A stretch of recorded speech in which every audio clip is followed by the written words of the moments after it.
संकटाच्या काळातही देशानं वेग पकडला असून संसदेचं आजपासून सुरू होणारं पावसाळी अधिवेशन त्यात नवी ऊर्जा भरेल, पंतप्रधानांनी व्यक्त केला विश्वास।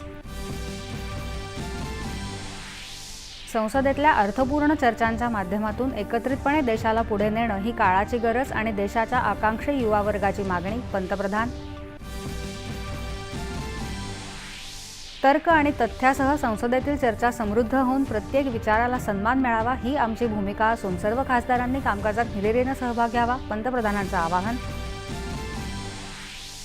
तर्क आणि तथ्य जिथे बळकट असतात तिथे शांत चित्तानंही आपला आवाज बुलंद करता येतो, पंतप्रधान।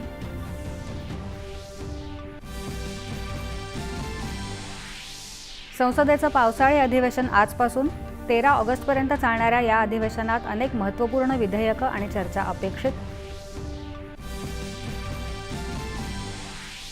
अमेरिका आणि इराण यांचे परस्परांवर हल्ले सुरूच। सद्यस्थितीच्या पार्श्वभूमीवर इराणमधील भारतीय दूतावासाकडून भारतीय नागरिकांसाठी सुधारित सल्ला जारी। आषाढी वारीच्या पार्श्वभूमीवर उपमुख्यमंत्री एकनाथ शिंदे यांनी पंढरपूर इथं वारकऱ्यांसाठी प्रशासनाकडून उपलब्ध केलेल्या सोयी सुविधांची केली पाहणी। 58व्या आंतरराष्ट्रीय रसायनशास्त्र ऑलिम्पियाडमध्ये भारताची 4 सुवर्णपदकांची कमाई। जीवशास्त्र ऑलिम्पियाडमध्येही 1 सुवर्ण आणि 3 रौप्य पदकं प्राप्त, पंतप्रधानांनी केलं अभिनंदन। अर्जेंटिनाला 1-0 नमवत स्पेननं तब्बल 16 वर्षांनी पटकावलं फिफा विश्वचषक फुटबॉल स्पर्धेचं विजेतेपद।